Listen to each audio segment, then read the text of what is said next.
welcome everybody. You have found your way into Deafblind Information Australia's Life Spaces webinar. I am presenting to you on the land of the Whadjuk Noongar people, and we are in the season of Djilba, which is wildflower season, which I thought had come early this year. But when I checked the Noongar calendar, I found we were right on time. So thank you to our Whadjuk Nation for the wisdom and knowledge that you share with us. I acknowledge the traditional owners of country throughout Australia and pay respects to their elders past and present. I would also like to acknowledge the contributors to the development of the Life Spaces model and its adaptation to deafblindness. So a number of colleagues of mine throughout the years at Senses WA have been instrumental in driving this discussion and driving the development of this model for a deafblind context. We also thank the original, a person who started documenting these ideas was Kay Ellison Farrell in 1995 when she started the model for working with children who had visual impairment. So what is the Life Space model? Well, it's a tool really to help bring together the knowledge of those involved with the person with deafblindness, whether they are providing services, whether they know them, whether they're a family member, anyone who is involved in interacting or supporting them, including the person with deafblindness themselves. They are also able to contribute vastly to this knowledge. It will help us discover the types of sensory experiences the person with deafblindness is responsive to. It will help us start to map the space in which a person is able to perceive certain stimuli at a particular time and place, and how the environment affects this. It helps us understand what adjustments we need to make to facilitate access. And it helps us develop ideas for enriching and expanding the deafblind person's access to experiences, but also their development of knowledge of the world around them and what's going on in it.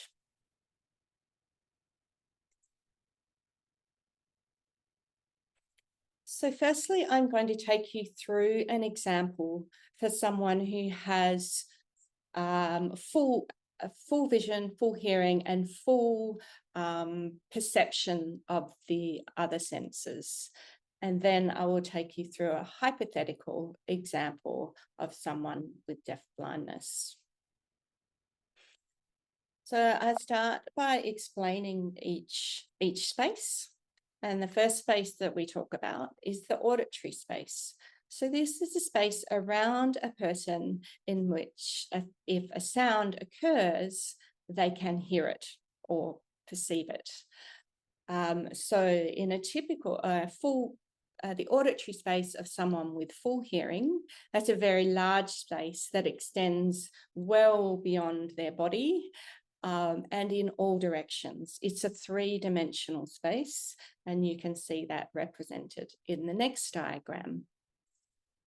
I'll also be providing some visual description for those who need that for visual access. So in our diagrams, we have a little illustration of a person. And the auditory space is drawn as a large dark blue circle around the person. So if a sound is very loud, then typically the auditory space will be much, much bigger than a sound that is very soft.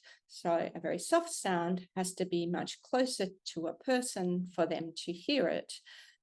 And so the auditory space is not a fixed space. It's very much dependent on the type of sound, and how big and loud the sound is, but it also might depend on the frequency as well. So the next space that we add to this is the visual space, and that is the space around a person in which a visual stimuli or a visual target needs to be so that they can see it. The visual space, typical for someone with full vision, appears slightly above the eye line. It extends to each side of the person to approximately 160 to 180 degrees, and it extends far in front of them and also down below them, but not all the way or directly down to their feet. So you can start to understand the visual space if you look forward to one point and then start to move without moving your eyes, start to move your hands around and see at which point your hands disappear. And then you can start to understand where your visual space is. The visual space, which is shown in the next diagram, is the red space that overlaps. So it only extends in front of the person, doesn't expand, and to the sides, it doesn't extend behind. So if someone were to need to hear and see something, so there's an object that's making a noise and they need to see it, then it needs to be in the overlap of their auditory space and their visual space. And then we add the grass space, which is illustrated in here in a peach-coloured oval that extends just about to arm's reach around the body and to kind of foot reach. It's a three-dimensional space, so it extends behind the body, and it's the space that we can reach to with a part of our body without moving our body to a different point or place in space. So if I'm in one point, I can reach out to the side, I can reach above my head, I can reach behind me, but I can also do that with another part of my body, like my leg or my foot.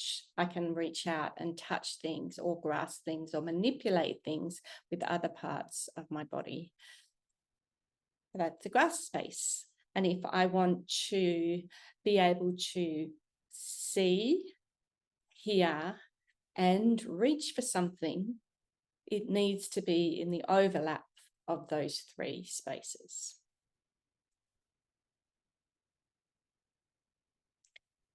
The next space that we think about is the tactile space, and that is the space mostly on our body or very close to the body that we can perceive a tactile stimuli or a stimuli, a form of touch.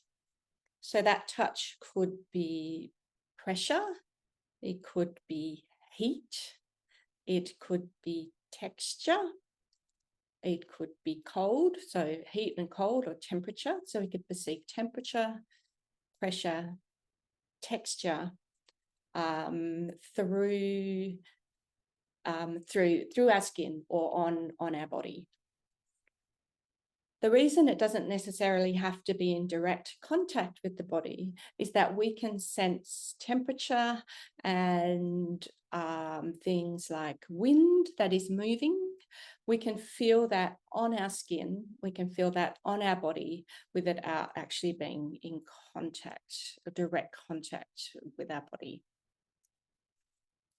So if we are to feel, reach, see and hear something, it needs to be in the overlap of those four spaces or any other combination in the way that you want to perceive or access that stimuli.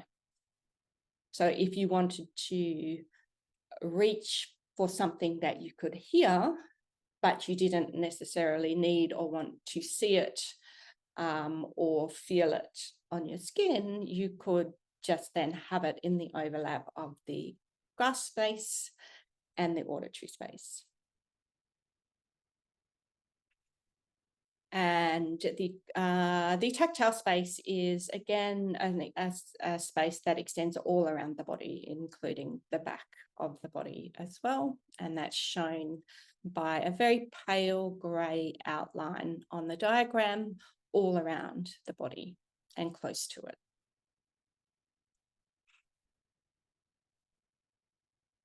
We have recently added in the olfactory space, or the smell space, the sense of smell, to this diagram. Our reason for our hesitation including it before is that there are ways of assessing smell, but they can only be used for someone who has or can communicate with forms of symbolic language. And the way that might be assessed is that that person is asked to identify what smell something is, so that, that's a rose, or that's lemon, or that's smoke. They're asked to be able to, whether they can tell the difference between smells, and also be able to identify the strength of a smell. So if you've got a strong version of rose and a very weak version of rose, can they detect both? But have we actually developed reliable methods, or easy to understand methods for testing people pre-language and their sense of smell?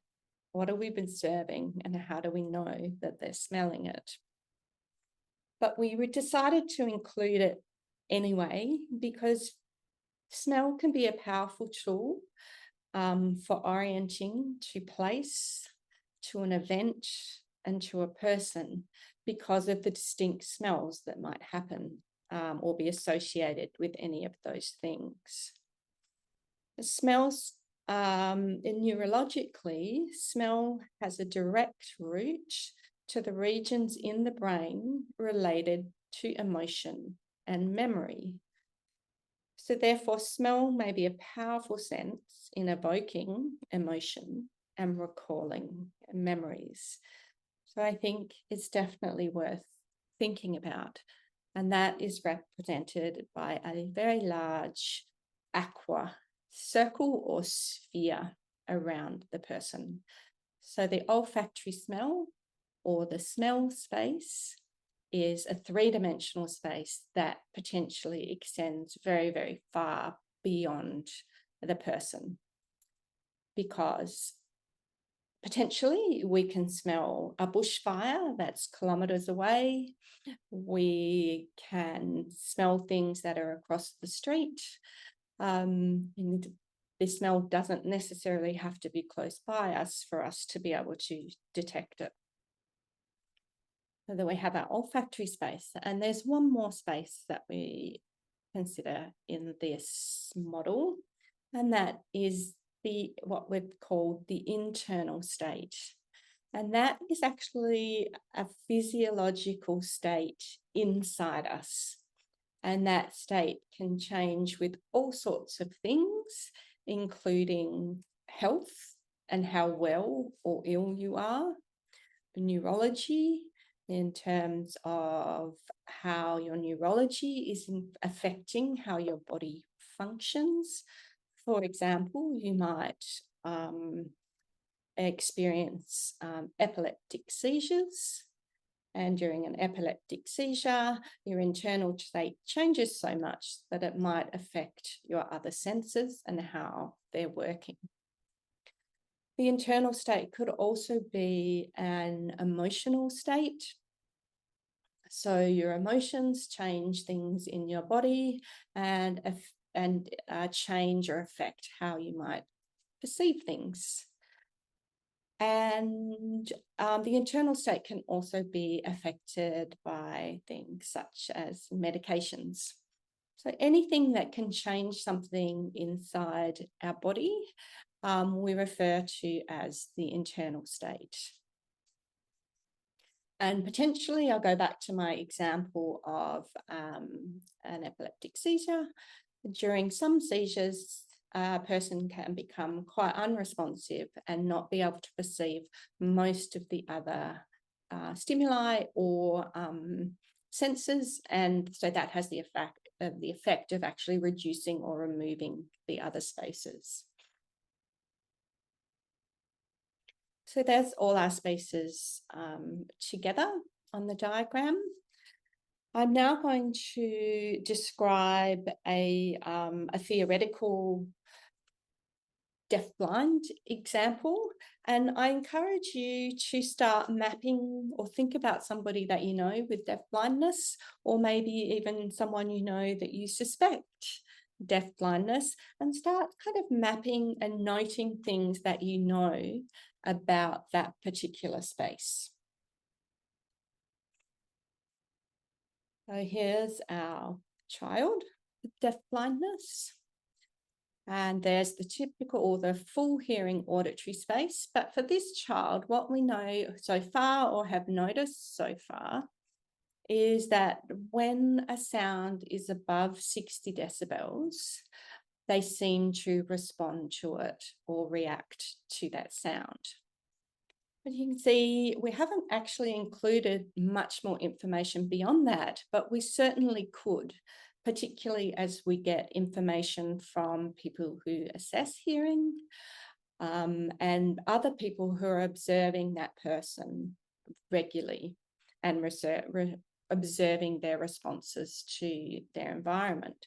So the other things that you might include there are, is that a low sound or a high pitched sound? Were they wearing their hearing aids at the time? And what about were they in a noisy place or a really quiet place? Was that a familiar sound or unfamiliar sound that they were reacting to? So there's a lot more information that we can include there.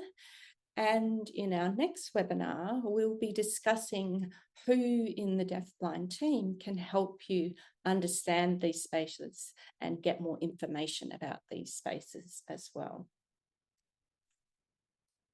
So there's our overlapping with a typical visual space or a full vision visual space. But maybe in this example, we have a specialist teacher who works in vision, who has started some work with the child, and they've noticed that this child seems to be responsive to objects that are highly contrasted to their background. So high contrast color to their background, and they have a visual response to that. But also objects that are reflective or reflect light, but only responsive if it's on, in this case, the right-hand side, on their right-hand side, quite close to their head and within arm's reach. So quite a reduced and specific visual space there. So if this particular child were to hear and see something that was, then it would have to be presented within that red space, because in that red space is where they can hear it, but also see it. And from what we know about the auditory space, it would probably have to be quite a loud sound at above typical conversational level. Then we add what we know about this person's grasp space, and this information may come from all sorts of people who observe that child, including perhaps that child's physical therapists. And you'll notice that they have a very reduced grasp space on their left-hand side of their body, but a more typical grasp space on the right-hand side. So this child would potentially reach see and hear something, that it was presented in the overlap of those three spaces, which you can see in the red space there is where all three spaces overlap. For the tactile space, we've also noted that they seem to be responsive to different touch and pressure and textures and temperatures on that right-hand side of their body, and less responsive on the left. So if you want them to notice something through it touching their body, then you are more likely to get that notice happening if it's presented, the stimuli is presented on the right-hand side of their body. And then we have the olfactory space, and maybe for this particular child, we have some medical information that indicates they have a very small or absent olfactory bulb. So they are the receptors on the end of the olfactory nerve. That is the first place that picks up smells. And maybe they're absent. So our theory would be, well, this child doesn't actually have the structures to receive or perceive smell, so they might not have an olfactory space. And then our last space, the internal space, we know that the child may be to assist with their health or neurological function. They might be on quite significant medications that make them very, very drowsy a lot of the time. And potentially when they're in that state, they might not actually be able to perceive the other senses at certain times. So those are if we're presenting stimuli during this particular internal state, it's likely they may not actually be perceiving them. And it's as if those things that we're presenting or doing have never happened from their perspective. So the internal state is quite an important one to be aware of. Oops. Okay. So there's a little example, and I hope maybe you've started making some notes and started thinking about people that you work with or know. But it's also important to note that these diagrams and sketches are really only specific to a very particular point in time or a very specific situation. They are not static, and they change with the environment. They change with the other states, or the other senses. So it's a very kind of fluid diagram. So once that you think you've created something maybe from medical or assessment information, you then have to go and apply that to day-to-day situations that they're in. And sometimes those spaces can increase and decrease or disappear altogether. So now I will open up to questions about the life space model, and I might keep our diagram of all the states. I'll go back a few slides and show you the diagram with all the states so that we have a reminder about any questions. Okay. I should remind you that if you do have questions about anything that we've talked about today, or even comments, to please put them in the Q&A section of the webinar. If you need to sign your question, please indicate that in the Q&A, and we will turn your camera on so that you can sign your question. Okay, so we do have a question. The question is, do you know of people who have used this to help others understand the child better. How did they use it? Okay, so yes, so we have used this model in our face-to-face workshops around the country over the last few years. And we've got people to do it in the workshops, and we've also had feedback that people have. It's been a useful tool when people have difficulty reaching agreement about what the child is responding to, and whether particular behaviours mean that they have seen something or heard something or felt something. And that sort of this process can help people share their perspectives on what that they see the child doing and what they think that means in regard to their senses. And as I mentioned, next week we'll be running the webinar on teamwork, and we'll be listing who can kind of formally assess the senses and add to this discussion. Sometimes how did they use it was the other part of the question.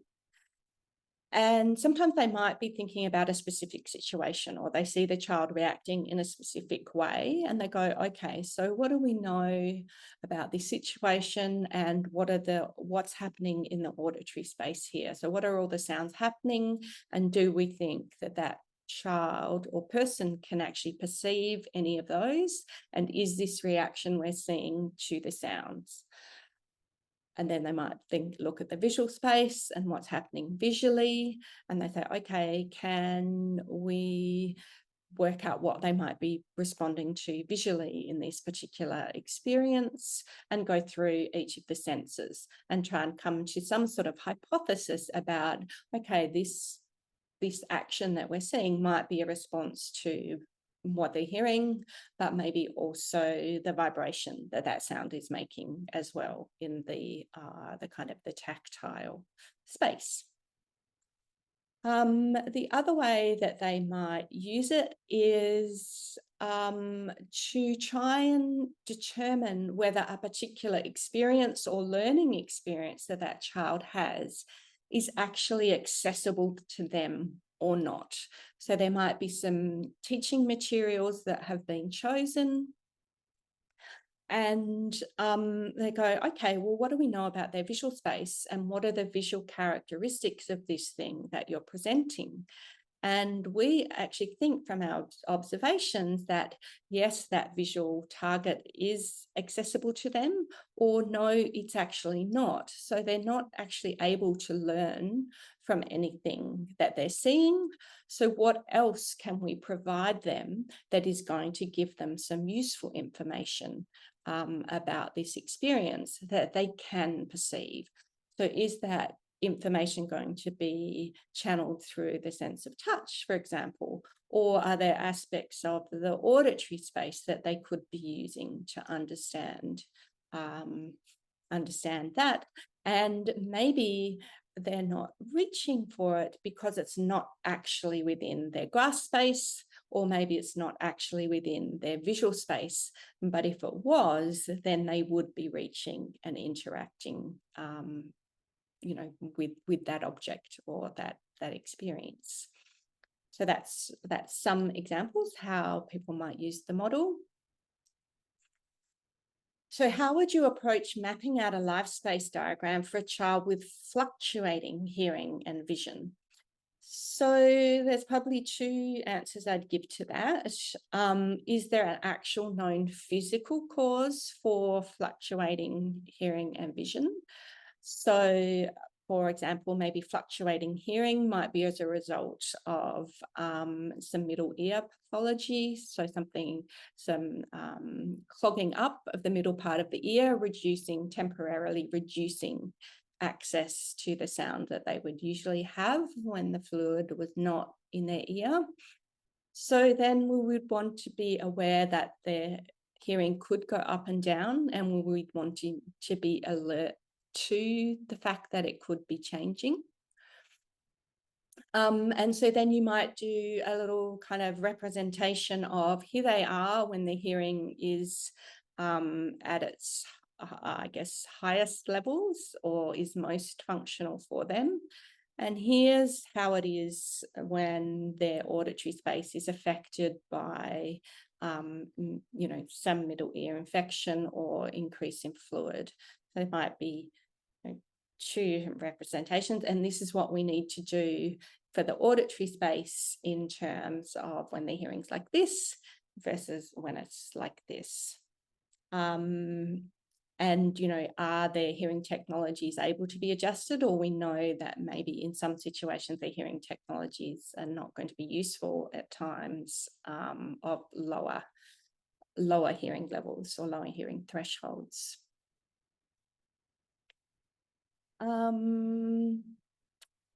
So could the next question, the other part I was thinking of was that concept of fluctuating vision. So when children have particularly their vision is affected by the pathways in their brain being different or undeveloped, or just having different, has been affected by disease or trauma, then sometimes people will say that that person's vision fluctuates, and maybe their responses to visual things fluctuate.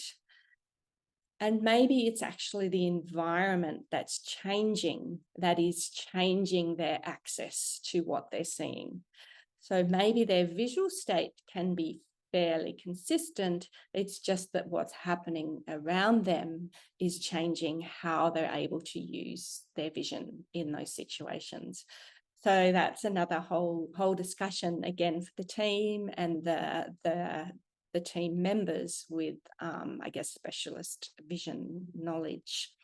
So yeah, great question, and really highlighting how a diagram for one child is really just a sketch in time and for a particular situation and a particular environment. Another question is, will the slides be available? So will this diagram be available? So yes, it's entirely possible that we can make, with the recording of the webinar, we can make a one-page version of the diagram available to sort of help prompt you to think about each of the spaces. The next question there is, could you consider the grasp space as a tactile space, since both consider touch?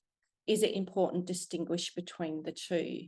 Yes, I think it is important to keep those two as separate, because someone may have very limited movement. Movement is, the grasp space is more to do with how the body can move and where you can move different body parts to and what you have control over to move them to. Whereas the tactile space is just how you perceive touch on your body and different forms of touch. I've mentioned pressure, temperature, texture. So an example of, maybe you want to alert someone to something that's there, and then you want to encourage them to reach for it. You have to be sure that you're putting it somewhere that they can actually physically reach to. You want to be sure that what is the other sense that you want them to use to know that that thing is there and where it is and where they have to reach for it. And depending on what kind of access they've got to the other senses, is that the auditory space you want to be encouraging them to use their reach for? Is it the visual space? Or maybe you want to alert them that something is there by first touching them on maybe the arm or foot that they know that they can reach with, using that to alert them that something is there, and then maybe encouraging them to use another sense to find out more about that, which then provides the motivation to actually reach for it or grasp it. Hey, and I think that's about it for our questions. So we will wrap up there, and you'll be able to find that our webinar in due course on www.deafblindinformation.org.au.